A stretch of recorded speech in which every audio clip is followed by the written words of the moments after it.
हिंदी के बोल के हिंदी ना बंगाली बोलेगा Hindi English Hindi 3-4 years back खाली इंग्लिश और हिंदी इंग्लिश ही बोले 3-4 years back तो বিষ্ণুপুর মেলাতে আমি আর মা ঘুরছি আর কাইন্ড অফ হপিং তো হঠাৎ করে একটা স্টল দেখলাম written as hostel senior citizen initiative তো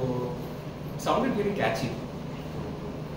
আমরা যখন জিজ্ঞেস করলাম যে কি হয়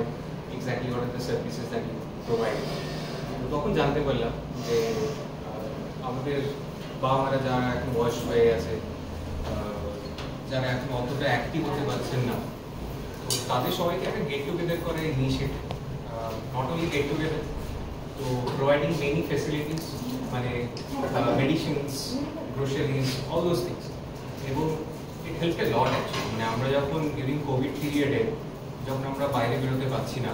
বা আমরা যখন বাড়িতে বসে কাজ করছি আমি বিশেষ করে বহুদিন ওয়ার্ক ফ্রম হোম করেছি সে সময় তো আমি বাইরে বেরোতে পারছি না কোনো একটা জিনিস আনতে পারছি না তো মা জাস্ট হোয়াটসঅ্যাপে লিখে দিত যে আমার এই জিনিসগুলো দরকার এই মেডিসিনসগুলো দরকার তো প্রম্পটলি আমরা জিনিসগুলো পেয়েও যেতাম উইদাউট এনি হিকআপস তাছাড়া হস্টেল থ্রু দিয়ে আমরা বাড়িতে food delivery groceries medicines everything অনেক রকম ফেসিলিটিস পেয়েছি যেগুলো আমরা এখন টিয়ার 1 সিটিতে দেখি যে জোম্যাটো চলছে ব্লিঙ্কিট চলছে সুইগি চলছে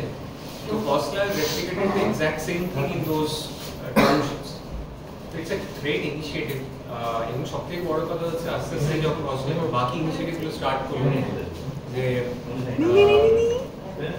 একসাথে মানে গান গাওয়া আবৃত্তি তো এটা হলো কি বাকিদের অনেকে যারা একটু প্র্যাকটিস করতে পারছিল না একটা স্টেজ পাচ্ছিল না they are getting those stages right নাও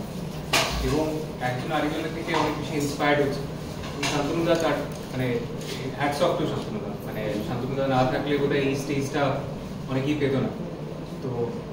আমি জাস্ট আরও আশা করবো যে হস্টেল আরও বাড়ুক ডিফারেন্ট ডিফারেন্ট সিটিজে যাক নট অনলি ন্যাশনাল ইন্টারন্যাশনাল হোক আরও সবাই একসাথে আসুক ডিফারেন্ট কালচার্স ডিফারেন্ট মানে আমরা ডিফারেন্ট ডিফারেন্ট হেরিটেজেস আমরা এখানে একসাথে দেখতে পাই সেগুলো আরও গ্রো করুক দ্যাটস ইট আরও গ্রো করুক হস্টেল